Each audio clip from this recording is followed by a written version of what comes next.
Hello दोस्तों, आज हम फिर अपना नया सेशन लेके आए हैं क्लास 12 फिजिक्स का विद्युत आवेश एवं क्षेत्र का न्यूमेरिकल क्वेश्चन लेके अंकगणित को लेकर। और हमारे व्यूवर भी बढ़ते जा रहे हैं, इंस्टाग्राम में भी हमारे व्यूवर बढ़ते जा रहे हैं, फॉलोअर बढ़ते जा रहे हैं। और हम चाहते हैं हम ज़्यादा से ज़्यादा लोगों को तक के छत्तीसगढ़ माध्यमिक मंडल के गवर्नमेंट स्कूल एवं आत्मानंद के बच्चों को जोड़ सके अपने साथ और उनकी हेल्प कर सके इस शिक्षा के क्षेत्र में। So please like, comment and share कीजिए हमारे यूट्यूब चैनल को, हिरिस क्लासेस को। आइए आज हम अपना अगला अध्याय जो चालू कर रहे थे उसका जो नया पार्ट था, उसमें नया पार्ट हमारा विद्युत कूलम्ब्स लॉ जो था उसके कुछ न्यूमेरिकल करेंगे और उसके बाद विद्युत क्षेत्र के कुछ न्यूमेरिकल करेंगे। तो आते हैं हम लोग अपने क्वेश्चन बनाने की ओर। अगर हम अपना फर्स्ट क्वेश्चन पढ़ना चाहें तो फर्स्ट क्वेश्चन क्या बोल रहा है आपका?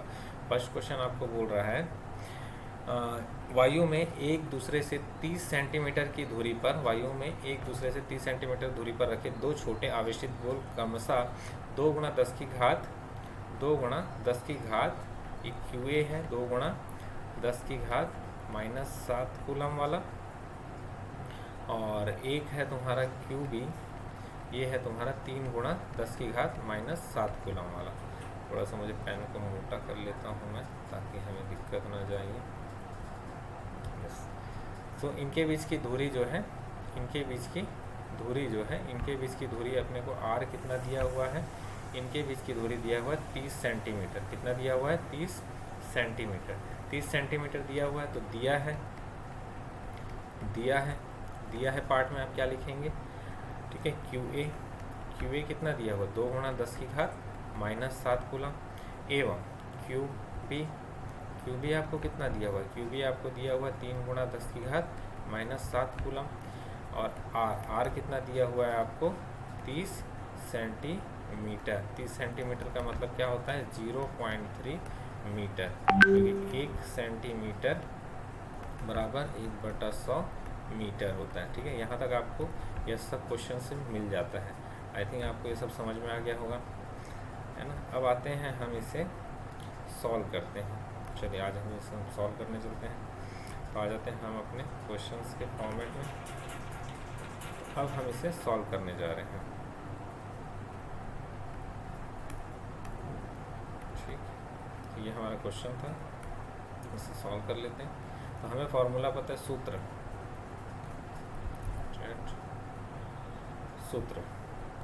अगर हम चले सूत्र में तो सूत्र क्या होता है? बल निकालने बोला F is equal to 1/4πε0 into Q A Q B upon R का स्क्वायर। ठीक है, तो कितना हो गया? F बराबर 1/4πε का 9 गुणा 10 की घात 9 था, गुणा क्यू ए कितना है? 2 इंटू 10 की पावर -7 इंटू 3 इंटू 10 की पावर -7, एंड देन आर का स्क्वायर अपॉन 0.3 का स्क्वायर। अगर हम इसको पूरी तरह सॉल्व करते हैं तो हमारा आंसर कितना आता है? ये 6 इंटू 10 की पावर -3 न्यूटन। 6 इंटू 10 की पावर -3 न्यूटन। आई थिंक आपको आशा करते हैं समझ में आया होगा क्वेश्चन। इसको नोट करना चाहें तो आप नोट कर सकते हैं, बिल्कुल। तो बहुत इजी क्वेश्चन था। आवेश का गुलाम करने बहुत पहले इजी क्वेश्चन से उठाते हैं ताकि आपका कॉन्फिडेंस हमारे साथ बढ़ता रहे। और हमारी तो आशा है कि हम इस बार फिजिक्स सबको 100 में 100 दिलाने की प्रेरणा लेके रखें। चलते हैं हम आगे क्वेश्चन की ओर, नेक्स्ट क्वेश्चन की ओर।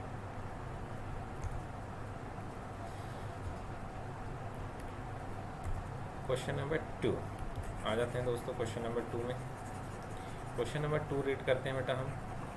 क्वेश्चन नंबर 2 क्या बोल रहा है आपको?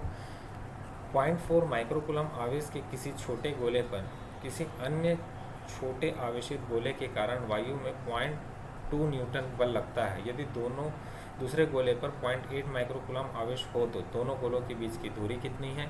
दूसरे गोले पर पहले गोले के कारण कितना बल लगता है? तो आइए दोस्तों हम इसको भी अब क्या करने जा रहे हैं? सॉल्व करने जाते हैं। हम क्या करते हैं? क्वेश्चन उठा लेते हैं।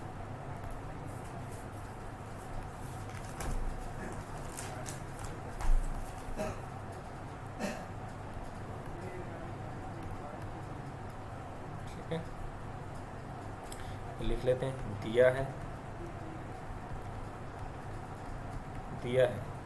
क्यू ए 0.4 माइक्रोकूलम, मतलब कितना हो गया तुम्हारे पास? ये 0.4 into 10 to the power -6 coulomb. Done. And then Q B कितना दिया होगा आपको 0.8 माइक्रो कूलम, मतलब कितना हो गया 0.8 इंटू 10⁻⁻6 कूलम हो गया ये। अब अपन लिखते हैं Q1 and Q2, QA B के कारण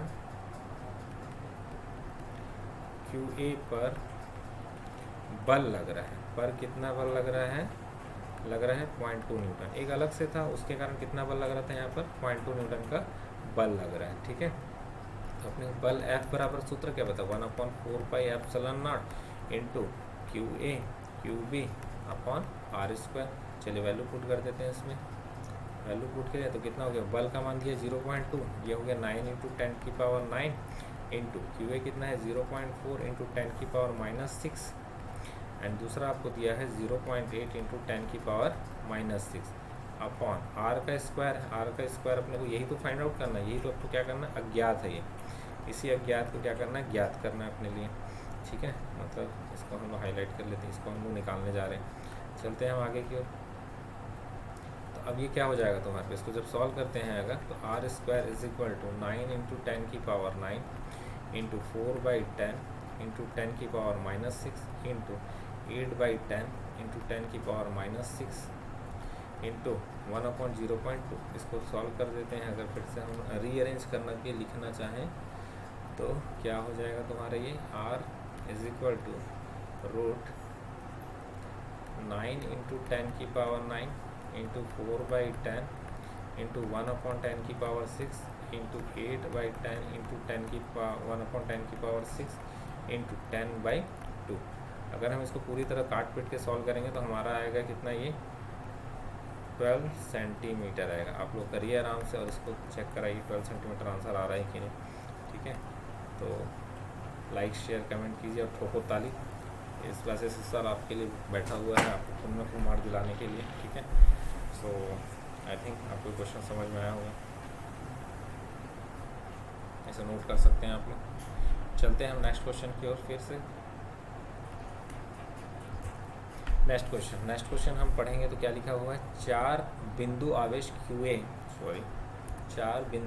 QA 2 microcoulomb, QB -5 microcoulomb, QC 2 microcoulomb तथा QD -5 माइक्रोकूलम 10 सेंटीमीटर भुजा के किसी वर्ग ABCD के शीर्ष पर अवस्थित हैं। वर्ग के केंद्र पर रखे 1 माइक्रोकूलम आवेश पर लगने वाला बल कितना होगा। मतलब आपको हम दिखा दें एग्जाम्पल, सपोज एक वर्ग है, इसको मान लेते हैं QA, ये हो गया तुम्हारा QB, QC and QD। Chart ऐसे रखे होंगे। यहाँ पर आपका QA में कितना लिखा है 2 माइक्रोकूलम और यहाँ पर QC में भी कितना लिखा है 2, दोनों तरफ 2 प्लस रखें और इन दोनों कॉर्नर पे कैसा रखा हुआ है आपका -5 और इसके सेंटर पॉइंट पे आपको निकालना है भुजाओं का वैल्यू कितना दिया है 10 सेंटीमीटर। तो चलिए दोस्तों आ जाते हैं इस क्वेश्चन पे। बहुत अच्छा आसान क्वेश्चन है ये भी, देखते हैं इसको हम लोग, ठीक है। आइए क्वेश्चन को करते हैं। तो सबसे पहले हमारा काम क्या होता है कि हम एक क्या बना लें, स्क्वायर बना लेते हैं। आइए स्क्वायर बना लेते हैं, पिक्चर कुछ ले लेते हैं यहाँ से, शेप स्क्वायर,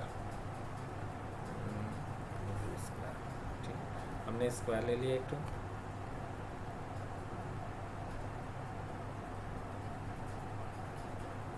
ठीक, ये स्क्वायर ले लिया। इस पर आवेश को रख देते हैं, यहाँ पर एक आवेश रख दिए QA कितना है, suppose QA 2 microcoulomb, QB -5 microcoulomb and then QC कितना हो गया तुम्हारे पास, ये भी 2 माइक्रोकूलम एंड यहाँ पर रख लेते हैं QD कितना हो गया, ये भी तुम्हारे पास QD -5 माइक्रोकूलम। अब इसका अगर हम सेंटर पॉइंट बोलें, सेंटर पॉइंट मतलब इसको सेंटर पॉइंट अगर देखना चाहें तो हम इसके डायगोनली मिला देते हैं। अगर डायगोनली इसको मिलाएं, ये और एक ये, तो इसका सेंटर पॉइंट यहाँ पर मिलेगा, ये मिला आपको सेंटर पॉइंट हो, ठीक है। तो अब इसका सेंटर पॉइंट से अगर मेरे को डिस्टेंस निकालना है तो इसको अपन नाम दे देते हैं ABCDO।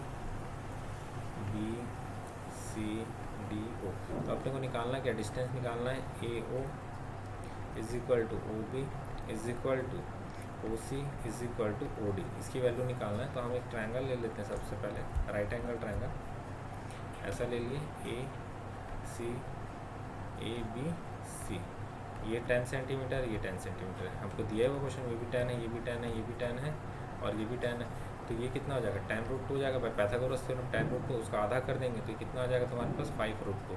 आई थिंक यहाँ तक आपको समझ में आ गया होगा। इतना तो हम समझते आशा करते हैं कि कोविड में आप लोग आराम से पढ़ के समझ गए होंगे। नहीं पढ़े हैं तो जाके अपनी पुरानी क्लास के सर्टिफिकेट को देखिए और उसको फाड़ के फेंक दीजिए, क्यों नहीं आता आपको करके, ठीक है कोई बात, लेकिन हम सिखा लेंगे आपको। दिया है क्या, QA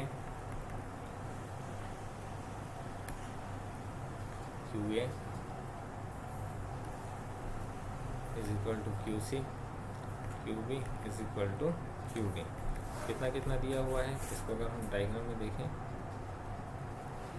आपका दिया 2 माइक्रोकूलम एंड -5 माइक्रोकूलम है ना, ये अपने को दिया हुआ है। अब एक चीज़ देखते हैं, जब हम इसको फिर से हम आते हैं डायग्राम में, A B C D, ठीक है। ये A वाला पॉजिटिव है, ये वाला भी पॉजिटिव। अगर इसके सेंटर पॉइंट ये है तो सेंटर पॉइंट में ये जो है किस डायरेक्शन में फोर्स लगाएगा, यह लगाएगा A वाला इस डायरेक्शन में फोर्स FA। एंड ये जो C वाला है ये किस डायरेक्शन में लगाएगा, C वाला भी क्या करेगा, इसको इस डायरेक्शन में लगाएगा, इधर FC, ठीक है। तो दोनों एक दूसरे को अपोजिट फोर्स लगाएंगे और दोनों का डिस्टेंस भी सेम है और ये भी सेम है। तो क्या हो जाएगा तुम्हारा, magnitude of FA2O is equal to magnitude of FCO। इसका वैल्यू कितना आ जाएगा तुम्हारे पास, KQ अपॉन 5√2 का स्क्वायर, मतलब कितना हो गया K 5, ये कितना है तुम्हारे पास इंटू 2 अपॉन 25 इंटू 2, कितना आ गया तुम्हारे पास है 2K अपॉन 50 न्यूटन। ये बल लगेगा, लेकिन क्या होगा, डायरेक्शन अपोजिट होगा। डायरेक्शन क्या होगा, अपोजिट होगा। डायरेक्शन क्या होगा, ये अपोजिट होगा। डायरेक्शन अपोजिट हुआ मतलब क्या हो गया, नेट फोर्स, नेट बल कितना हो जाएगा, FAO vector plus FCO vector. तो जोड़ेंगे तो क्या हो जाएगा, ये 0 हो जाएगा, क्योंकि दोनों क्या अपोजिट डायरेक्शन में, इसीलिए क्या हो जाएगा, क्योंकि इसको लिख सकते हैं 2K upon 50 minus 2K upon 50, तो आंसर आ गया 0। ऐसे ही सेम हम लोग किसके लिए करेंगे, हम सेम ऐसे ही आइए करते हैं हम लोग इस फोर्स के लिए। कहाँ पर, ये लगाएगा इस डायरेक्शन में अट्रैक्ट करेगा, ये इसको इस डायरेक्शन में करेगा, FOB और FOD दोनों का वैल्यू कितना हो जाएगा, KQB अपॉन 5√2 का स्क्वायर, दोनों का वैल्यू सेम होगा। तो कितना आ जाएगा तुम्हारे पास है K -5 25 इंटू 2, तो कितना आ जाएगा तुम्हारा FOB का magnitude is equal to FOD का magnitude is equal to 5K upon 50, दोनों अपोजिट है। नेट फोर्स निकाल लेते हैं इसका। जब अगर हम इसका नेट फोर्स निकालें, नेट बल तो कितना होगा, FOB plus FOD 5K upon 50 और माइनस 5K अपॉन 50, कितना हो गया 0। इसको हम लोग इस तरह से समझ सकते हैं कैसे, कि सपोज ये दोनों एक दूसरे को ऐसे बल लगा रहे हैं, तो क्या हो गया, ये नेट फोर्स 0 हो जाएगा। वैसे अगर इन दोनों एक दूसरे को कंप्रेस कर रहे हैं तो उधर कुछ जाएगा क्या, नहीं, नेट फोर्स क्या हो गया, 0 हो गया। सिंपल सा क्वेश्चन था ये, और आशा करते हैं आपको ये समझ में आया होगा। इसको आप उतार सकते हैं। बाकी हम लाइव क्लास जब देते हैं तो इससे आप लोग को इसकी स्क्रीनशॉट की पूरी फाइल ही भेज देते हैं जो हमने पढ़ाया रहता है, ठीक है। तो ये आप नोट कर सकते हैं क्वेश्चंस, ये है आपका डन।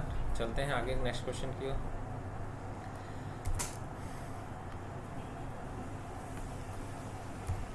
नेक्स्ट क्वेश्चन बोल रहा है, किसी निकाय में दो आवेश QA is equal to 2.5 into 10 की power -7 coulomb and QB is equal to -2.5 into 10 की पावर -6 कूलम, 7 कूलम।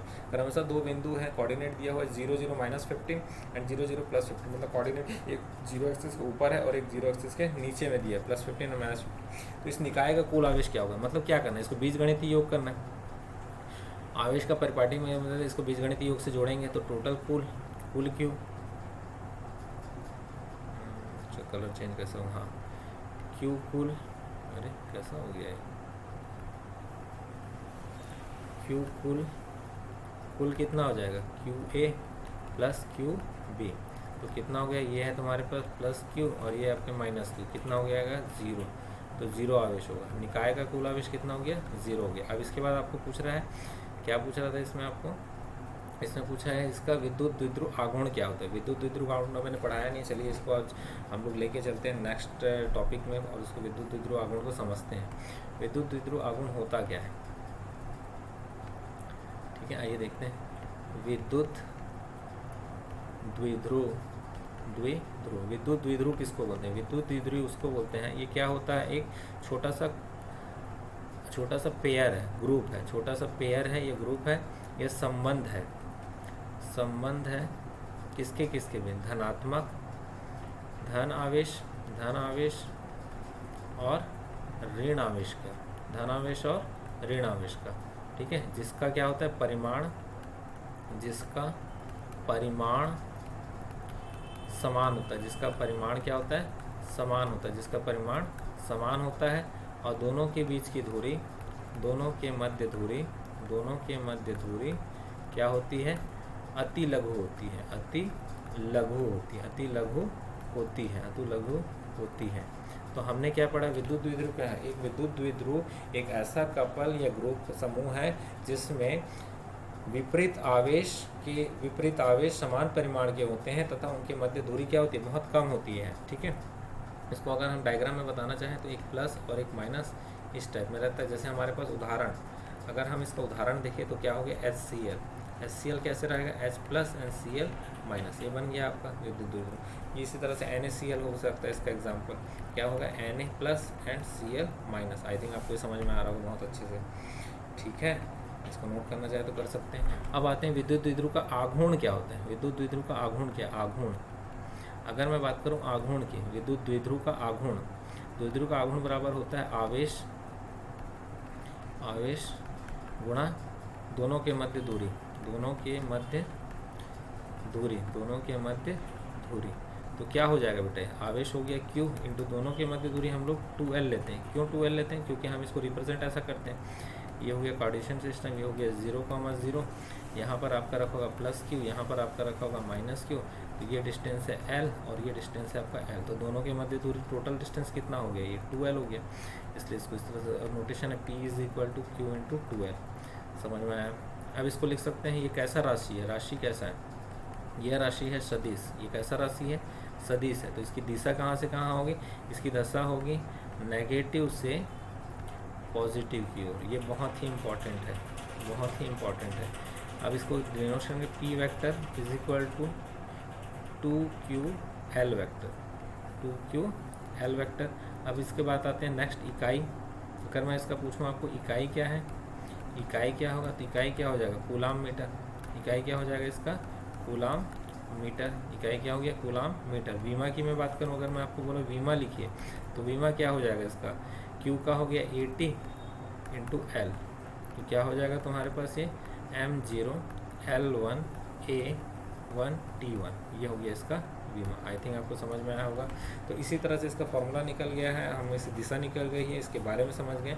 तो अब जो लास्ट क्वेश्चन जो हमको दिख रहा है, इसको अगर हम सॉल्व करने यहाँ पर, तो क्या हो जाएगा तुम्हारे पास, ये सिंपल हो जाएगा, P is equal to 2QL या फिर Q इंटू 2L। तो क्या कर लेंगे इसको, आइए इसको फिर से लिख लेते हैं हम लोग क्वेश्चन को लेके चलते हैं, सबसे अच्छा होगा। आइए हम क्वेश्चन को अपने बोर्ड में ले जाते हैं ताकि हमको जल्दी से समझ में। सॉरी, गड़बड़ी नहीं करना है बेटा कभी भी। ठीक, आ गया हमारा, तो कितना हो जाएगा, P is equal to Q into 2L। तो यहाँ पर P इज इक्वल टू, आवेश का मान अपने को पता है कि आवेश का मान प्रश्न में दिया होगा 2.5 इंटू 10 की पावर माइनस 7, 2.5 इंटू 10 की पावर माइनस 7। हाँ बेटा, इसमें कोई प्लस माइनस लेने का जरूरत नहीं, एक ही चीज़ को लेना है। दोनों के बीच की दूरी अगर देखें यहाँ से यहाँ, तो ऊपर 15 सेंटीमीटर है और नीचे 15 सेंटीमीटर है, तो कुल दूरी कितना हो गया, ये 30 सेंटीमीटर हो गया। तो 30/100 मीटर में आ गया है, ठीक है। तो कितना हो गया, P is equal to 25/100 into 10 की पावर माइनस 7 इंटू 30/100, ये हो गया 25 चौक 100 हो गया, 25 चौक 100 हो गया। तो 30/4 गुणा 10 की पावर माइनस 8, तो ये कितना हो गया 7 चौकट्टे 7.5 इंटू 10⁻⁸ कूलम मीटर। ये हो गया इसका आंसर। आई थिंक आपको ये समझ में आया होगा बहुत अच्छे से। ठीक है, तो चलते हैं अब आगे की और हम लोग नेक्स्ट क्वेश्चन प्रश्नावली को देखते हैं फिर से। चलिए, अब यहाँ से हमारा डायग्राम क्वेश्चन चालू हो रहा है। बहुत अच्छे, जब हम विद्युत बल रेखाएं समझें उसके 10 गुण को आपको देख चुके हैं, तो ये क्वेश्चन हमारा बन जाएगा। पहला क्वेश्चन क्या बोल रहा है, चित्र 1.9 में दर्शाए गए वक्रों में से कौन सा संभावित स्थिर विद्युत क्षेत्र रेखा को निरूपित नहीं करता। तो देखो, कभी भी हमको पता है एक परिपाटी, हम पता है विद्युत क्षेत्र के क्या क्या परिपाटी है। यह धन आवेश से हमेशा बाहर की ओर निकलता है, ऋण आवेश की अंदर की ओर आता है, एवं धन आवेश से ऋण आवेश की ओर क्या करेगा, वक्र के रूप में जाएगा। लेकिन कभी भी यह बंद लूप का निर्माण नहीं करेगा, कभी भी दो बल रेखाएं एक दूसरे को काटेगी नहीं, बिल्कुल। समांतर बल रेखाएं जो होती हैं, हम उसको पैरेलल समांतर बल रेखाएं किसी यूनिफॉर्म एक समान विद्युत क्षेत्र को दिखाते हैं। हमेशा सरफेस के क्या होता है, वो लंबवत निकलता है विद्युत क्षेत्र। इस तरह की हमने 10 परिपाटी इसकी पढ़ी हुई है, जो हमारे नोट्स में अवेलेबल है और हमने आपको पढ़ाया भी इसे। अब हम आते हैं इसमें से कौन सा विद्युत क्षेत्र निरूपित नहीं करता। तो पहला वाला बिल्कुल नहीं करेगा, क्यों? क्योंकि देखो यहाँ पर ये वाला लंबवत है क्या, नहीं है। ये लंबवत है क्या, नहीं है। तो ये इसमें क्या है, बल रेखा लंबवत नहीं है, बल रेखा लंबवत, सतह के लंबवत नहीं है, सतह के लंबवत नहीं है, लंबवत नहीं है। तो इसलिए क्या है, ये तो फेल हो गया। नेक्स्ट क्वेश्चन को देखते हैं इसी का। चलिए नेक्स्ट क्वेश्चन चलते हैं। नेक्स्ट क्वेश्चन में पूरा दर्शाए गए वक्रों में संभावित विद्युत क्षेत्र निरूपित करता है कि नहीं। हमको पता है प्लस से माइनस जाता है, लेकिन माइनस से प्लस जाएगा क्या, नहीं। तो देखो यहाँ से माइनस से प्लस चला गया, यहीं पर फेल हो गया। प्लस से माइनस गया, यहाँ प्लस से प्लस नहीं गई, ये दोनों फेल हो गया। तो कभी भी क्या होता है, धन से माइनस की ओर जाता है, ना कि माइनस से प्लस की ओर जाएगा क्या, ये नहीं जाएगा। तो ये यहाँ पर हमारा सिद्ध हो गया, ये भी क्या हो गया आपका, रॉन्ग हो गया। आते हैं हम नेक्स्ट डायग्राम की ओर। यहाँ पर प्लस से प्लस तो जा रहा है, ठीक है, बहुत अच्छा, ये राइट है, कोई इसमें फ़र्क नहीं था। नेक्स्ट क्वेश्चन में आते हैं, प्लस से प्लस जाएगा क्या, नहीं जाएगा। प्लस से प्लस कभी नहीं जाएगा, ऐसा नहीं जाता है, प्लस से माइनस जाता है, ठीक है। इसलिए भी क्या हो गया आपके लिए, फेल हो गया। आते हैं अब हमारा नेक्स्ट क्वेश्चन। हमने इतना अच्छे से पढ़ा दिया आपको थ्योरी की, आपको ज़रूरत ही नहीं है। यहाँ पर देखिए बंद लूप बना रहा है, कौन कौन सा बंद लूप बना रहा है, अगर देखोगे तो ये बंद लूप बना, ये गड़बड़ हो गया, ये गड़बड़ हो गया, ठीक है। प्लस से माइनस से तो गया है, ठीक है। तो इस तरह की चीज़ें बंद लूप का निर्माण नहीं करते। इसका रीज़न क्या है, बंद लूप का निर्माण नहीं करता, बंद लूप का निर्माण नहीं करता, का निर्माण नहीं करता, नहीं करता, का निर्माण नहीं करता, का निर्माण नहीं करता, ठीक है। इसीलिए क्या हो गया, ये गड़बड़ हो गया है, ठीक। चले आगे अब, चलिए नेक्स्ट क्वेश्चन की ओर चलते हैं। तो इस तरह से हमारा ये क्लास ख़त्म होता है। धन्यवाद। मैं चाहता हूँ कि आप ज़्यादा से ज़्यादा क्वेश्चंस बनाएं, डाउट करें, और ऑनलाइन क्लास ज़्यादा से ज़्यादा जुड़ेंगे तभी आप हमारी क्लासेस को तुरंत सुन पाएंगे, क्योंकि बहुत सारी क्लिपिंग इसकी कट जाती हैं जो कि हम यूट्यूब में डालते हैं, ठीक है।